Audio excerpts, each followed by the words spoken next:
Hello বন্ধুরা, প্রিয়া ইপসা কিচেনে তোমাদের সবাইকে স্বাগত। ধাবার স্টাইলে বা রেস্টুরেন্টের স্টাইলে পনির বাটার মশলা কিভাবে বাড়িতে বানিয়ে নেবে তাড়াতাড়ি করে, সেটাই তোমাদের সাথে শেয়ার করলাম। রেসিপিটা ভালো লাগলে বন্ধু ও আত্মীয়দের মধ্যে শেয়ার করে দিও। আমার নতুন বন্ধুদের কাছে অনুরোধ রইল, প্লিজ আমার চ্যানেলটিকে সাবস্ক্রাইব করে দিও। পনির বাটার মশলার জন্য কি কি নিয়েছি দেখো। নিয়েছি 4টে টমেটো, এরকম ছোট ছোট টুকরো করে কেটে নিয়েছি। আর নিয়েছি 2টো পেঁয়াজ, পেঁয়াজটাও এরকম একটু বড় বড় টুকরো করে কেটে নিয়েছি। যতটা টমেটো নেবে তার অর্ধেক পেঁয়াজ নেবে। নিয়েছি 2টো কাঁচা লঙ্কা, 13-14টা রসুনের কোয়া, আর নিয়েছি কিছুটা আদার কুচি। 5 মিনিটের মতন 1 মুঠ কাজু জলে ভিজিয়ে রেখে দিয়েছি। আর পনিরগুলো দেখো এরকম চৌকো চৌকো করে টুকরো করে কেটে নিয়েছি। কড়াই দিয়ে দিলাম 2 চামচের মতন বাটার, আর দিচ্ছি 1 চামচ রিফাইন তেল।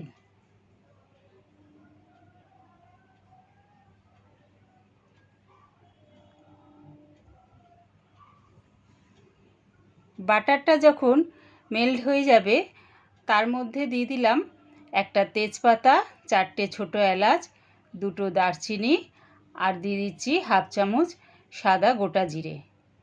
এই ফোড়নের থেকে যখন হালকা একটা সুন্দর গন্ধ আসবে তখন দিয়ে দেব পেঁয়াজ কুচিগুলো। পেঁয়াজ কুচিগুলো হালকা লাল করে একটু ভেজে নেব। এবার দিয়ে দিলাম রসুন, আদা আর 2টো কাঁচা লঙ্কা এরকম আঙুলের সাহায্যে ফাটিয়ে দিয়ে দিলাম। এগুলো দিয়ে আবারও একটু নাড়ি চাড়িয়ে নিচ্ছি। এবারে দিয়ে দিচ্ছি কাজু বাদাম।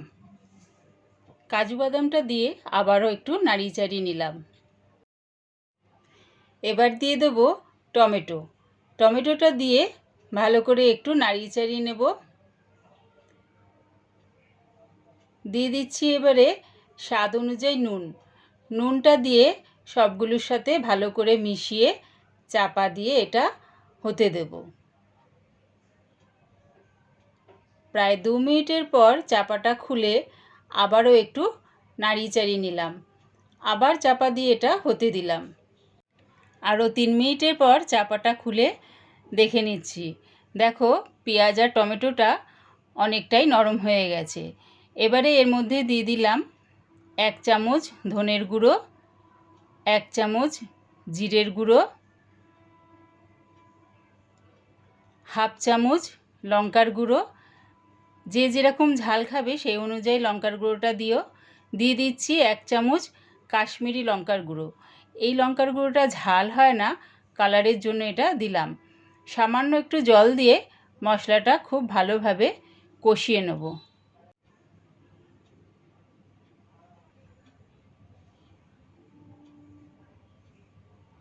দেখো মশলাটা খুব সুন্দর করে আমার কষানো হয়ে গেছে। মশলা থেকে তেলটাও ছেড়ে দিয়েছে। এবার এটা আমি ঠান্ডা করে একটা স্মুথ পেস্ট করে নেব। ঠান্ডা হয়ে গেছে, মিক্সির জারে দিয়ে একটা স্মুথ পেস্ট বানিয়ে নিলাম।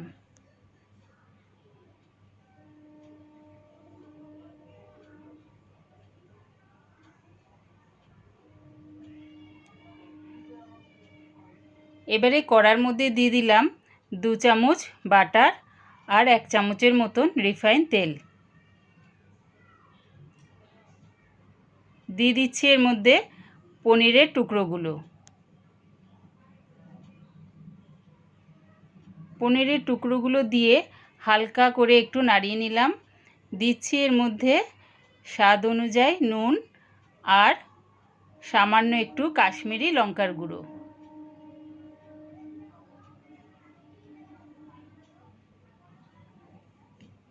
এগুলো দিয়ে পনিরটা একটু হালকা করে ভেজে নেব। তোমরা চাইলে পনিরটা না ভেজেও করতে পারো।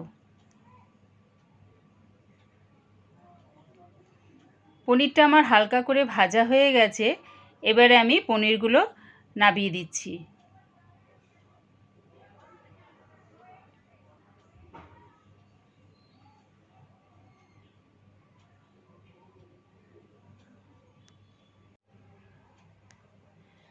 আগে থেকে যে পেস্টটা বানিয়ে রেখেছিলাম সেটা এবারে দিয়ে দিলাম।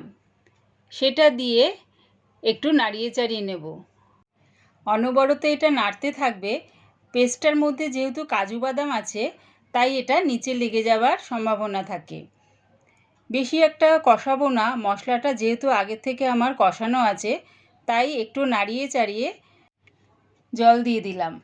যে যেরকম গ্রেভি রাখবে সেই অনুযায়ী জলটা দিও। গ্রেভিটা আমার ফুটে গেছে, এবার দিয়ে দিলাম পনিরগুলো। পনিরগুলো দিয়ে 2 মিনিটের মতন ফুটিয়ে নামিয়ে নেব।